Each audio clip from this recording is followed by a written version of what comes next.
Hey, what up? What up? Just want to come on, make a quick video. Um, yeah, man. Over the last couple days, there's been a lot of back and forth between Shakur Stevenson and Javante Davis, or Devin Haney and Javante Davis. So a lot of back and forth. Um, as we know that Javante Davis got a fight between Hector Garcia in January and Ryan Garcia in later on. So he's tied up with 2 fights though. But there's been a lot of back and forth and stuff like that, especially because Javante Davis came on the Rise podcast, and um he let his he was talking his shit a little bit, you know what I'm saying, in terms of how he feels about himself, in terms of his position in the division, and how he would, fight these other guys, what would happen with these other guys. But more importantly, he talked about the sparring between him and Shakur and him and Devin Haney and what happened and stuff like that. And I guess the big what got everyone talking, especially like people, especially like Shakur Stevenson and Devin Haney, is that he said he cracked both of them in sparring.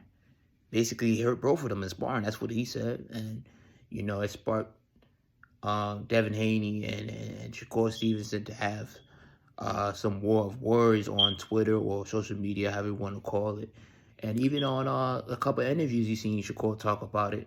But it's definitely interesting. It's definitely interesting. For me, my thoughts about it.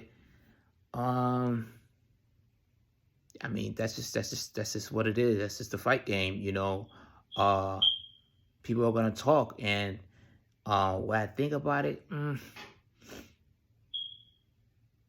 I think there's some credibility there. I think it's definitely interesting. I don't know if there's credibility there. I can't say it's true or not. Obviously, I didn't see it, but it's definitely something to think about. Now, could Javante have hurt them? Yeah, that's a possibility, but we'll never know because we don't have the as fans, we don't have the sparring tape, so we can't we can't really have a strong opinion about it. And then you have some fans that will say, well, sparring doesn't matter, and well, only matters when the fight comes, and I do agree with that. Sparring is sparring.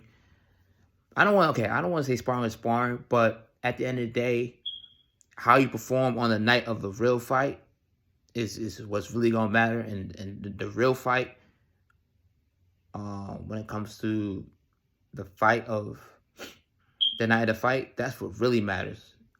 But at the same time, if those things allegations are true, those really matter. Those really matter. But fight night is a whole different ballgame. That's a whole different psychology. That's a whole different atmosphere. That's a whole different ordeal than sparring. Sparring is serious, so I do give credibility on how you perform in sparring. But fight night is a whole different ball game. It's a whole different ball game. You don't got headgear. You don't have the same size gloves. You got so many people. You got the crowd involved. And the magnitude of a fight like that, it's the stakes and the pressure are even more intense. It ain't like you're fighting an opponent who's just okay fighter. You're fighting the best of the best. So it's a whole nother level of pressure when it comes to sparring and a real fight. But I still give sparring credibility. So let's say Javante did really crack him in sparring. That matters. That matters because that's a psychological edge that he has against that person or that opponent. That's a psychological edge. You get what I'm saying? If you hurt somebody in sparring and now you have to face them in an actual fight in front of a crowd, in front of thousands or even millions of people, pay-per-view and all that kind of stuff, you crack them in sparring, You got a psychological edge on that guy. I don't care what no one says. Because at the end of the day, when it comes to when you come face to face with that person, you and that person knows what happened. The both of you. No views, no, okay? We could speculate and all that kind of stuff. That's cool and all. But the people that were in that sparring, that was there in the sparring date, and those two opponents, they know what happened that day. Now, if you got chin checked or you got cracked, that's the psychological edge for the person that allegedly, since we don't know, that's psychological edge for him. He has an edge on you mentally, and we know the fight game is what a lot of people like to say is like 80% mental or 90% mental and 10% physical or 20% physical. So that matters a lot, man. And so if that really happened, it is what it is. But we'll never know until the night of the fight. We'll know who will really win. All we could do is speculate now. You get what I'm saying? And so he said he touched both of them up, cracked both of them. I'll tell you this though. Let's say he didn't crack both of them, right? Or let's say he only cracked one person. If he cracked one person, I'm gonna bet you it's probably Devin Haney. Shakur Stevenson, he said he cracks Shakur Stevenson. That might be, I don't know. That might be, we don't know. But I'm willing to bet if he had to crack at least, let's say he cracked one of those fighters, right? I'm gonna bet you it's Devin Haney, because I think Shakur Stevenson is more sharp than Devin Haney, even though they're both sharp. But I think Shakur Stevenson is that much more sharper defensively. I think that Shakur Stevenson would give him the toughest. Would give Gervonta Davis his toughest test in terms of a box, in terms of between 35 and 40, or maybe even his career. I think Shakur Stevenson is probably the most sharpest fighter right now in terms of having everything just sharp, offensively, defensively, smart IQ, knows his distance. Inside game is good. Inside game is beautiful, man. I think he's the most complete fighter right now in the boxing game. And that's above Canelo. That's above anybody. But at the same time, you don't have to be the sharpest and firing on all cylinders to beat somebody like that. You don't have to be that good. And I think Tank Davis is the perfect one to beat somebody like Shakur Stevenson or even a Devin Haney. He don't have to be that good. He don't. Because one thing about Tank Davis, not only does he have the power, just put that aside, he's an excellent boxer too. He's an excellent boxer too. He has good defense.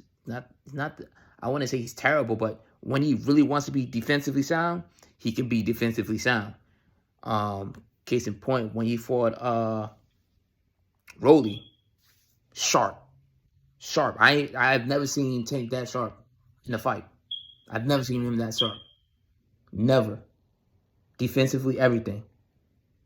He picks his shots. That's all. Think about it. Tank, he doesn't have to be a volume puncher. He doesn't need that much. I know sometimes people like to say, or people mention that he didn't have that much. He doesn't have a high output. He doesn't need to have a high output. All he needs is the perfect amount of punches, and that's it. That's all he needs to. And that's all she's gonna write. That's all she wrote, right? He's a great chance he's gonna knock you out, or he's gonna stop you. He doesn't need to have a high output of punches. All he needs is the right punches at the right time. Has there been a fight where he's had a higher output? Yeah.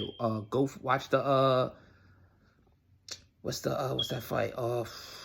When he fought slipping my mind. He KO'd. He knocked him out with a uppercut. A vicious uppercut. I I forgot his name. He's not coming to mind right now. But yeah, there's fights where he'll have a higher output, or he has a pretty good output. But Rolly, he knew that he didn't need that much output. He just needed to learn. He knew that he needed to choose his punches wisely and land the right punches at the right time, and that's all he needed. He didn't have to have a high output for that fight. And I think for the Ryan Garcia fight, and just to go back a little bit with that Rolly fight, had he not knocked him out with that in the 6th round, he was going to increase the output though. But he just happened to knock him out. You know what I'm saying? And I think the way he fought Rolly is the same way he's gonna fight Ryan Garcia. Okay, he's gonna fight. He's gonna choose his shots. He's gonna choose his shots, and slowly he's going to increase his output. The same thing he was doing Rolly. He's slowly gonna start to increase his output, but then he happened to knock him out. So that's it. But he doesn't need to have a high output. He was so sharp that fight, and I believe he's gonna be very sharp for Ryan Garcia. Very sharp. And coming out today too, so just to piggyback on what we was just saying, talking about in terms of he cracked both of them, we'll never know. But you know what's interesting though is today on Blue Blood Sports TV, Adrien Broner came on and he said that Gervonta Tank Davis hurt Devin Haney. So that kind of solidifies, if we're going to go by his word, that he did crack Devin Haney. Now, we don't know about Shakur, but for now, we know that that AB confirmed it because he was there and he said he came inside the ring to stop it. So that's definitely interesting. And so, yeah, man, like I said, I do think sparring has a place, and I do think it has credibility. But on the night of the fight, it's totally something different. But I think that was interesting that AB actually answered the question, because you know a lot of times these boxers just go around the answer, or they'll say they basically don't want to comment about it. Basically, you know what I'm saying? I don't know if it's just a boxing etiquette kind of thing. So usually when it comes to these kind of questions, they just go around it. But AB actually answered the question. He said that, yeah, basically confirmed that Gervonta Tank Davis did crack Devin Haney. So that thought was interesting. But yeah, that's all I had to say. Please like, comment, subscribe, and I'll holler at y'all later.